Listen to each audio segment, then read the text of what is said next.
Every time I went to visit my mother where she lived, I saw a man, older man, very well dressed, sitting for long hours in the lobby area of the building, by himself, not even reading a book or anything, just looking at the emptiness at the wall.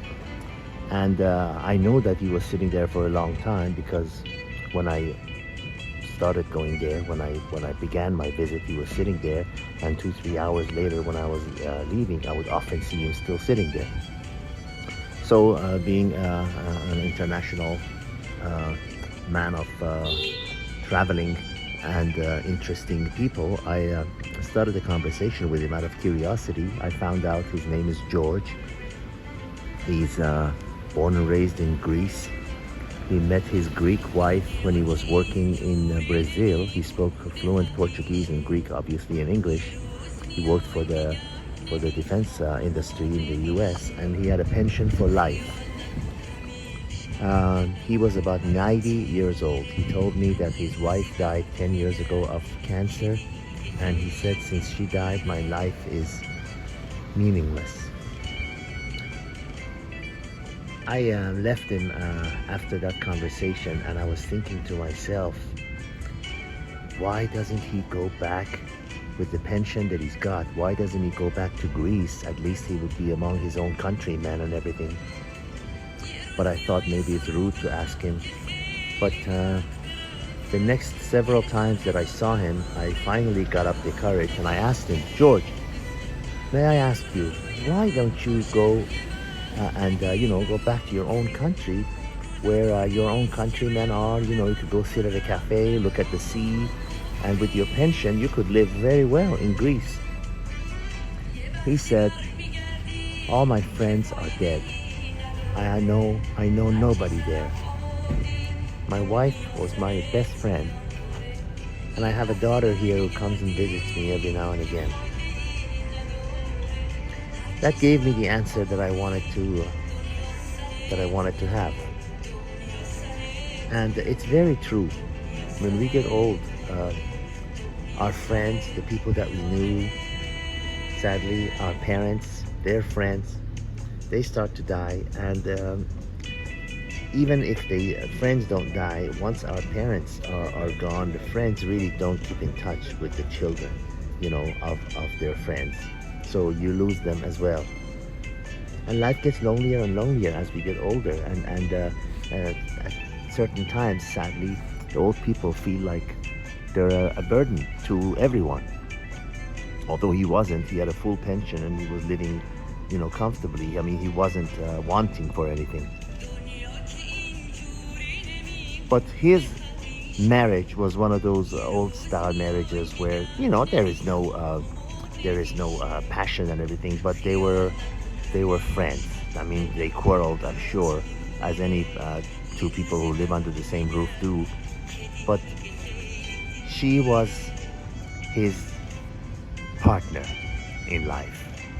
She was someone that kept him from being lonely. And when she died, he died inside, but his shell was still going on. And every day he would dress really nice with nowhere to go and just sit in the lobby. And I found that to be so sad and so terrible, and so much of something that I would not wish on anyone. Loneliness in its true sense can really tear you apart. We as human beings were not meant to be lonely. Don't get me wrong. We absolutely need alone time. We need it like we need oxygen. We need alone time to recharge, reflect, think on our own, but we do not. It is not healthy to be alone all the time, every day. We need to associate with our own kind of people. By that I mean people that speak our own language, people that understand us. I don't mean literally the same language. I mean people that understand us, people that we can relate to. Believe you me, if you have even, the old cliche says, a number of friends that you could count on one hand, even if you have one or two friends that you could talk to, because Why do people go to therapy and spend so many thousands of dollars for so many years and decades? Because it's someone where they can pour their heart out, someone that you can tell everything to. And I am telling you that if you are lucky enough to have a friend like that, that friend could be your mother, it could be your father, it could be your sibling, it could be a friend, same-sex friend, but someone that you could talk to about everything without holding anything back. Count yourself very, very lucky, because you do not need a therapist. What do therapists do? Sit there and listen. If you can find someone who listens, and then after they've finished listening, maybe give you some feedback and tell you that they also have their own problems and everything, that is such a remedy. That is such a remedy, and that is so rare. So many people yearn for some friend like that, some ears to listen to, some ears to pour their heart out, and they don't have it. And that kills them inside until it kills them on the outside. So if you have one, I count you lucky. Know that you're blessed. You have someone that you can absolutely open your heart to and pour your heart out.